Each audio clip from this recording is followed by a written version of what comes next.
And just like that, so good to see you in Global Book Network. Welcome into the studio. You got Josh Carey here, your Global Book Network. GBN and I am jazzed up. I am fired up. I am so excited. I spent a good 20 to 25 minutes before air speaking with our guest today. And between you and me, I could have done it for a lot longer, but I said, you know what? Let's click that button and get the conversation going. If you know anything about me, I am about joy. I am about fun. I am about entertainment, humor, passion, energy, excitement, all those things wrapped into one. And our guest today epitomizes that. Get this. I'm joined by Dick Gary, who is, as one of his reviews says, he's got more stories than the Empire State Building. And it's so darn true, least of which he is the author of the book called Just Another Dick. Let me repeat that.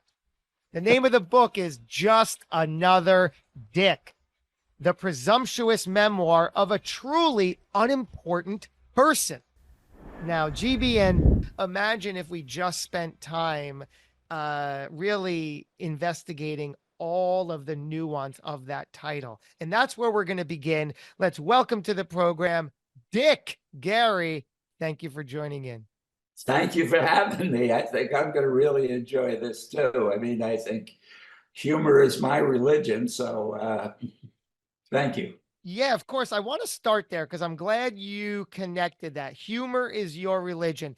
I feel much of the same way. Whether you feel like you're quote unquote good at humor or not, you could still and should be able to still embrace it and use it in everyday life. Certainly the title of your book, Just Another Dick, the presumptuous memoir of a truly unimportant person. Let's start with the title. Obviously your name is Dick Gary.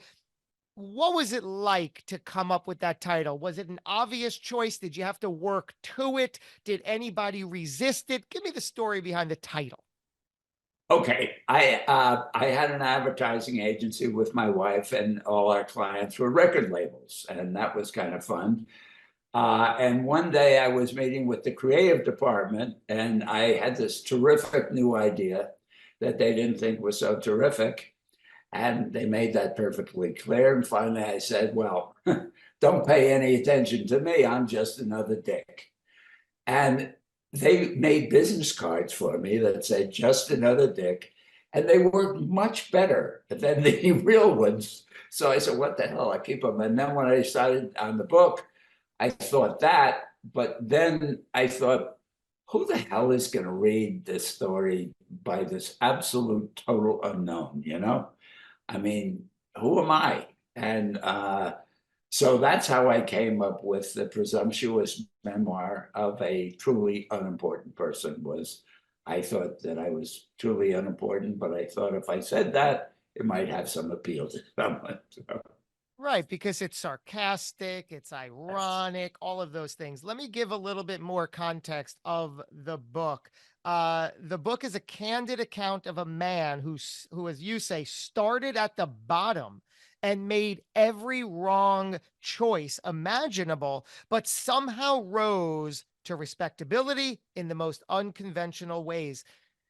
Gee, that is so, there's just so much there because I've spent 4+ decades of my life because my brand is the hidden entrepreneur. That's because I spent all that time hiding, showing up in every situation, hiding my true talent and ability. And here it says, you've made every wrong choice possible, but somehow rose. How did you rise through that? Well, I was called the jerk of all trades. You know, I don't. It's weird. You know, I started. The book starts when I got thrown out of college. I got 4 F's and 2 D's, and the school felt that it had given me all the education I could handle. And I explained to someone, I don't understand this. I passed all my classes, and they said, "Did you ever stop in?" You know, so that was. Then so I went from there to Atlantic City. I was a bartender before I was old enough to legally drink. And my high school sweetheart and I decided that we would get married.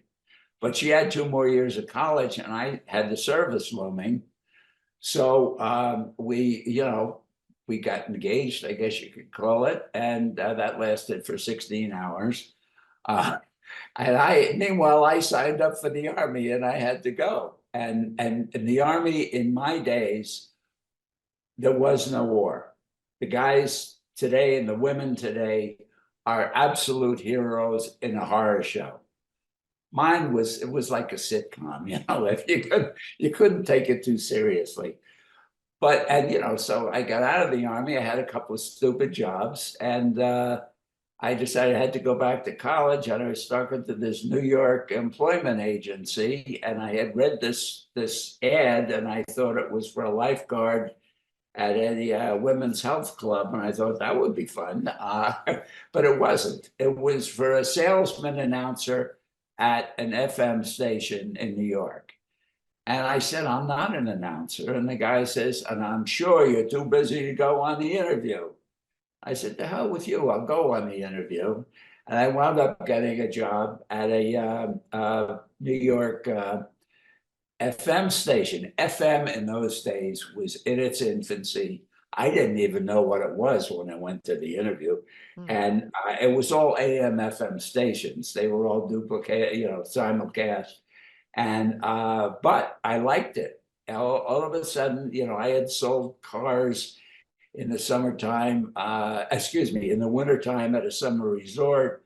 I sold vacuum cleaners that cost $275 in 1960, and those were tough sales. And here I got to write the commercials for what I did, and all of a sudden I fell in love with radio.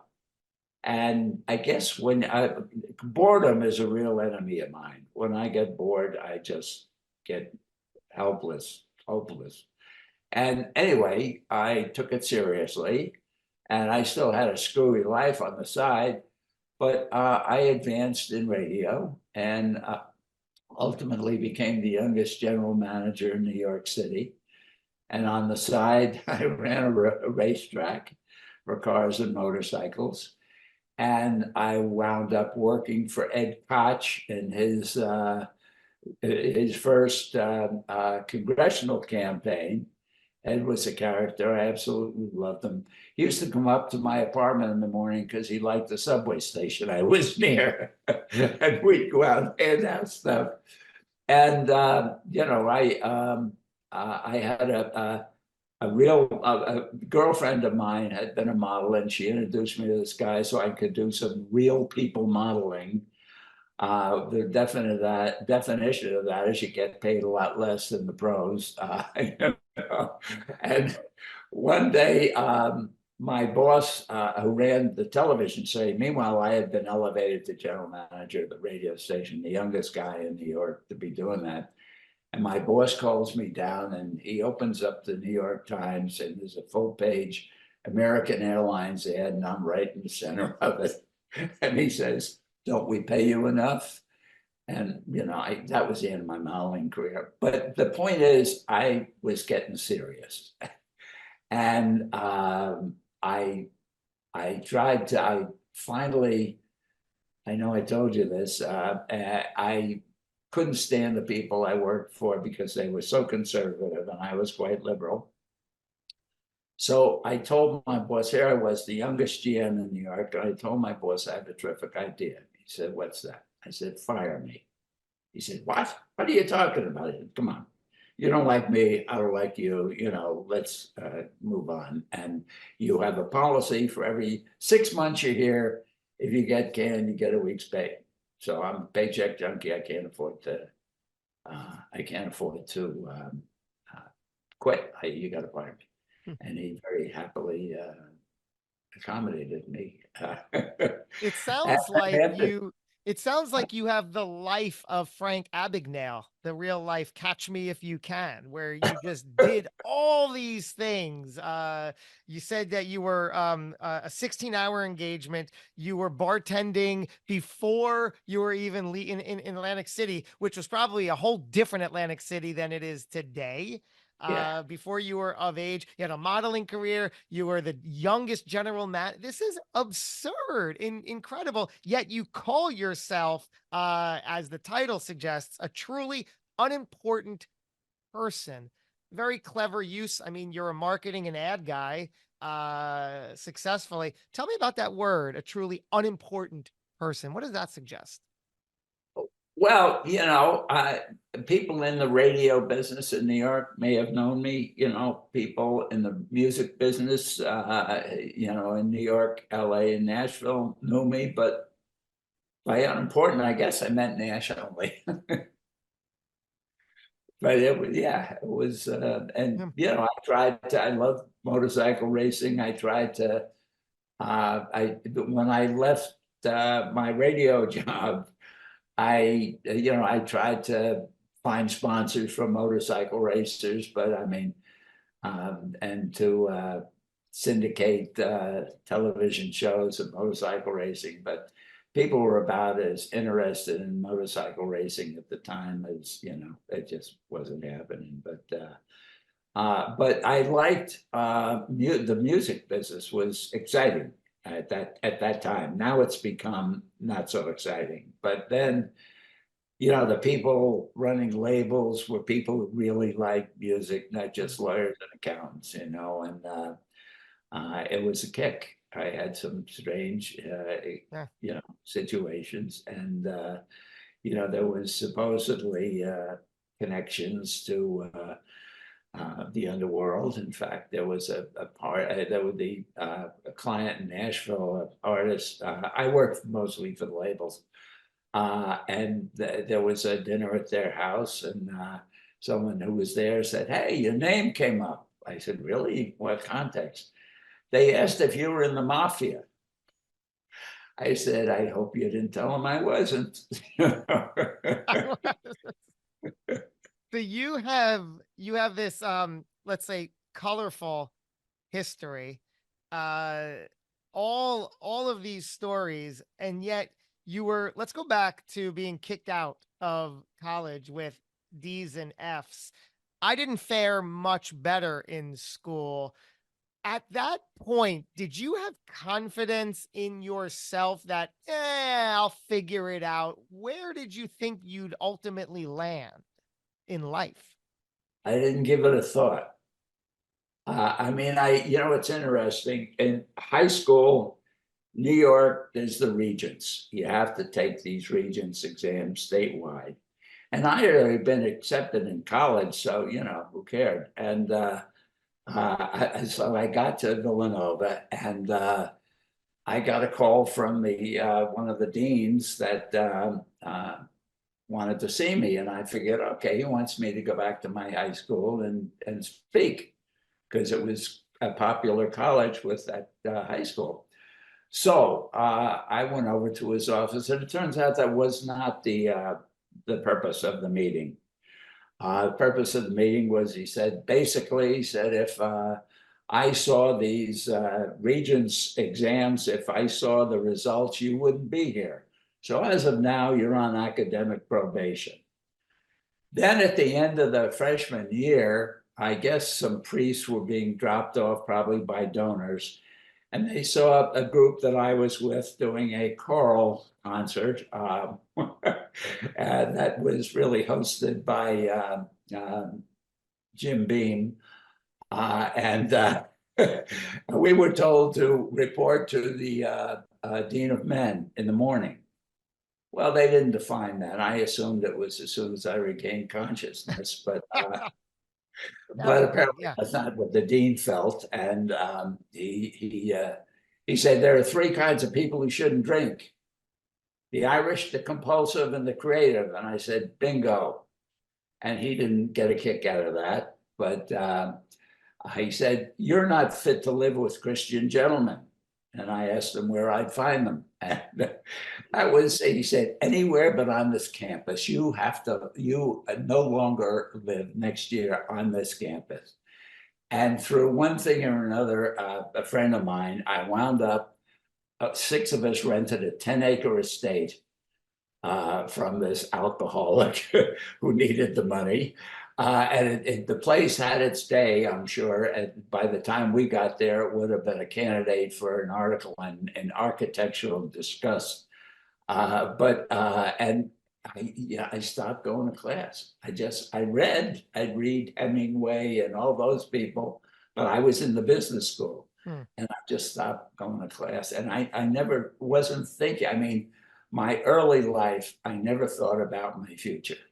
And How that did was you, why. yeah, how Huh? did you wind, how did you wind up throughout your journey, it's seemingly in the right place at the right time? Was it just the will of the universe? Was it happy accidents? Was it your deliberate anything? You mean after school, after Yeah. college? Yeah. And then going forward to your paths. Yeah. No, I think, when I got the first job in radio, I thought that I would just work there for a few months and go back to college. But what happened was I liked it, and Mm. boredom is my enemy. Hmm. And most of those jobs were difficult and boring and whatever. But all of a sudden, I found something I liked. I really liked. I The liked, radio. yeah, it was an abstract. It wasn't, like selling cars and Yeah. vacuum cleaners. It was an abstract, more of a creative thing, and I got to write the commercials, and I got to, my background selling those tough things made me a better writer of commercials because I knew how to my experiences with vacuum cleaners and cars. I mean, with cars, to give you an idea of a hard sell, I saw a picture in the paper of this car had gotten T-boned at a rail crossing, and he was in the hospital. And I called him up. I said, "Looks like you're going to need some new wheels." And a lot of people don't give me credit for it, but that's the kind of a hard sell I came from or developed.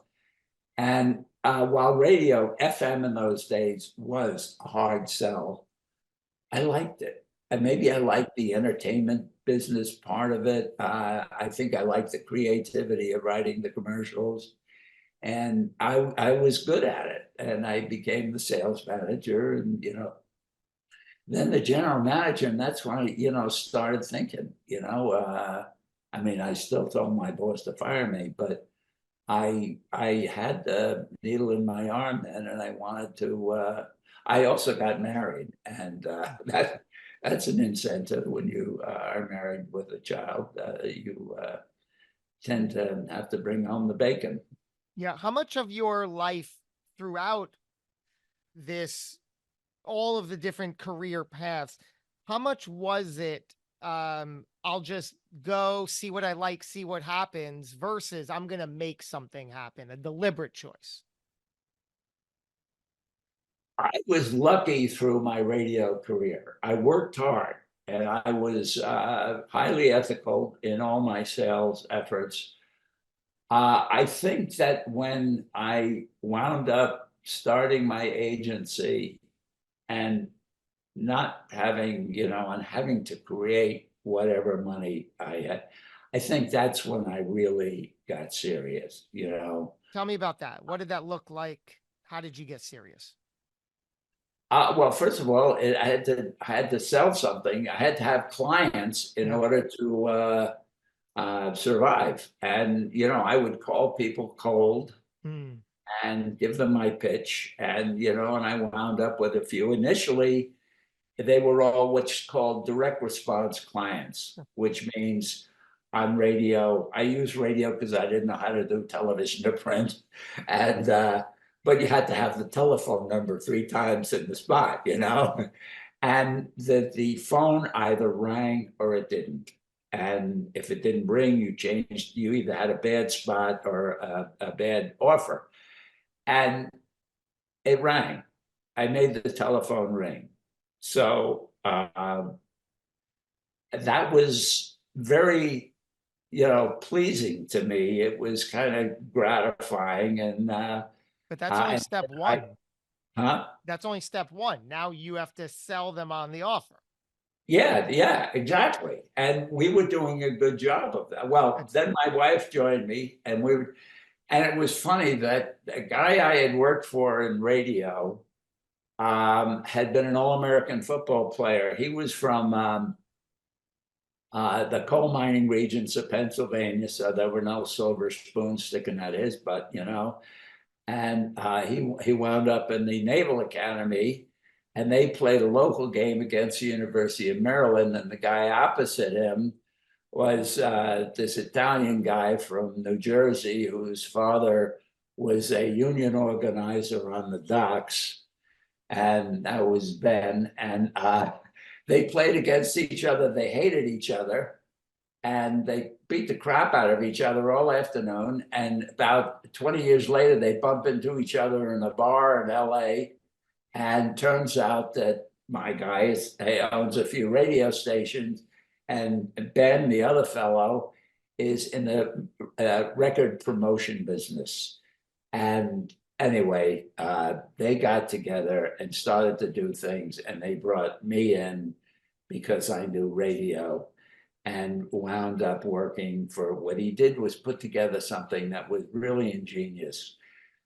He got film studios to give him the radio budgets, and he would make the single from the film a hit, which helped the film, and then the film helped the soundtrack.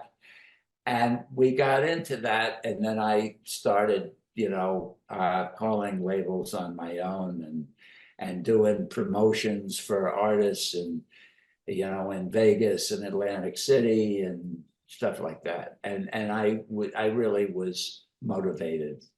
I did, I all of a sudden took it seriously. all these stories are in the book. Just Another Dick, the presumptuous memoir of a truly unimportant person. Let's talk about the book. Was this something you always wanted to do, or one day you just said, maybe I should? No, well, I wanted to write, and I took a couple of courses at the New School, Hmm.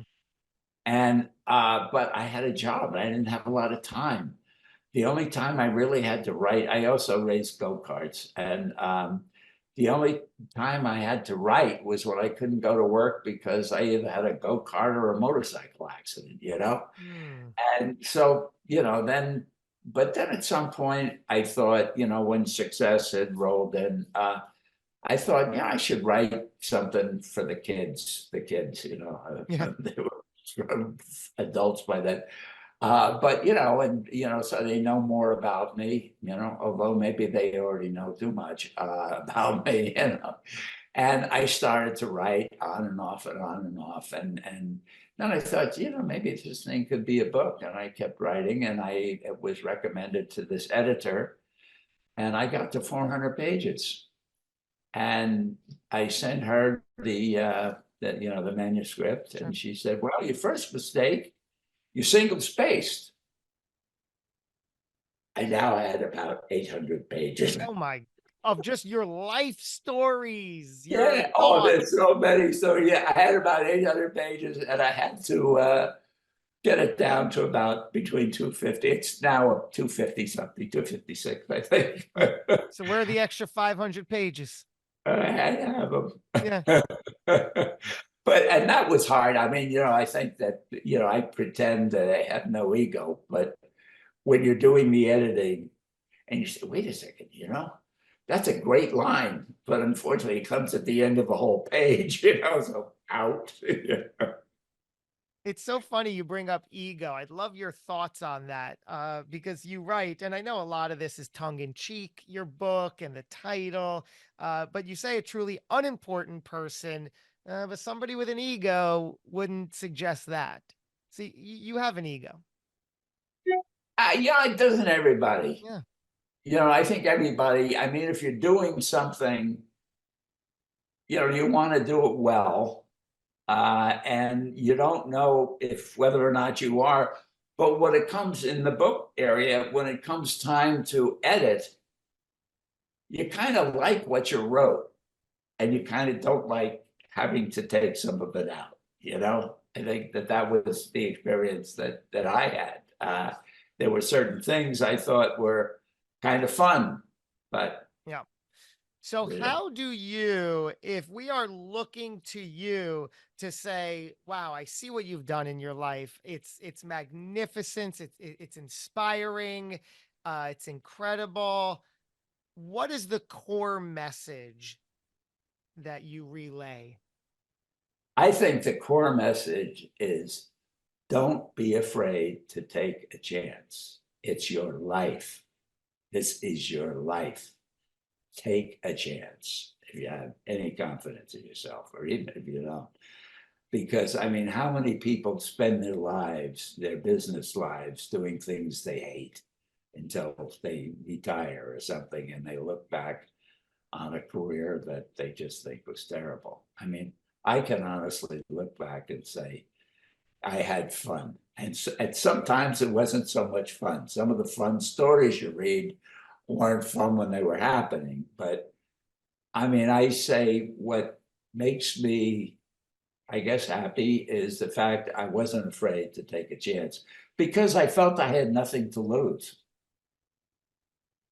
You know, I mean, I wasn't risking anything except some money, and money was never a big object for me. When when I went into advertising, when my wife and I started the agency, we wanted to do something that interested us. We weren't thinking about how much money we would make. We were thinking about doing good work, but work that interested us.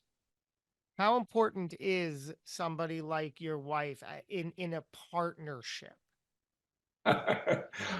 She's spectacular, and it's funny because we're different people in a way, but fortunately we have, politically, artistically, whatever, our tastes are very much the same. And when you think about it, we've now spent about 24 hours a day together for 48 years, and when you do that, boy, you better better be something there.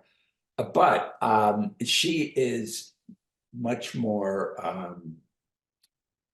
Let's say she's a lawyer and I'm a salesman, but I don't overgo, I don't get into I'm ethical.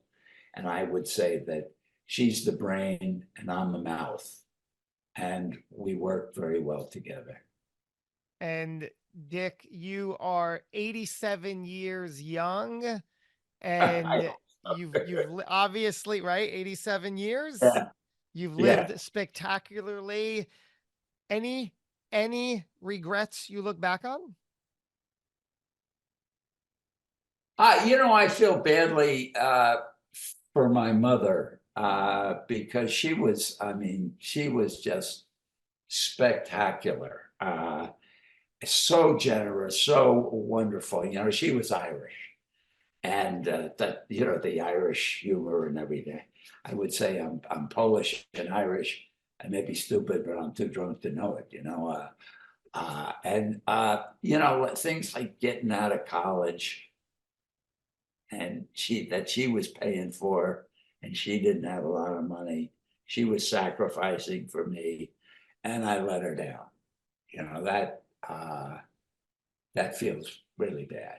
I mean, fortunately, later in her life, I was able to buy her a condo. But still, when you're still in your 20s or 19, late teens, and that had to be tough for her. I'm also really sorry. My father died when I was 15. I tell you, my life would have been a lot different had he been alive. He'd have beat the crap out of me for some of the stuff I did. But I mean, I wish now that, I wish now that, I don't mean this to sound, like pompous but I wish that they could see that somehow it had worked out and it was good, that the son that they had uh, made something of himself. Does everything happen for a reason? I don't know. I don't know. Does it? Do you think so? Possibly. It's all a retrospect game, isn't it? Yeah, it is. Difficult Yeah. when you're, in the moment to figure out what this all means, what the purpose is, how I can use it. Is there a benefit? You're making mistakes maybe, but you don't know it, until later. And you think back, oh God, that. I mean, again, as I say, I've always been ethical. I think that I got that from them, but I've also been very stupid and many times. Have you spent any time contemplating the meaning of life? Yeah, some. Yeah, yeah. How do you wrap that up in a nutshell? I don't know. I was brought up a Catholic, and I didn't hang in there because I normally don't like groups anyway. And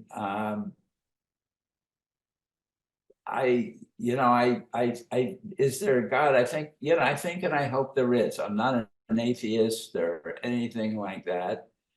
I kind of wonder how, God can keep track of everything and everyone 24 hours a day. But I think what I believe is that you should that you do know right from wrong, and you should do right. You should not allow yourself. And I believe also that all people are created equally. And I really rebel at racists and people that that look down on BTQ people. I don't believe that God created us on a caste system where, well, I think I'll do the black people tonight, and then these weirdos, I don't believe that. I believe that we're all equal and we should treat each other equally. Well, it doesn't get better than this. It doesn't get better than you. I knew from the minute we started talking, the minute we hit record, that this would be an incredible dialogue. And I hope you feel the same. I know our listener does. It's Dick Gary. Go get that book, Just Another Dick, The Presumptuous Memoir of a Truly Unimportant Person. Man, I would love to just continue to talk to you. You're wonderful. Thank you. Well, I had a great time, and for your audience, all you have to do is just another dick at Amazon.com. There you go. You heard it here, GBN. Go check out that book. Dick Gary, ladies and gentlemen, spectacular. So thank you for joining us. And thank you, GBN, for joining in the program today. I hope this put a smile on your face, made you feel good. Get out there, continue to do the good work, be seen, be visible. We're going to do this again before too long. Until we meet again, take care. Be well.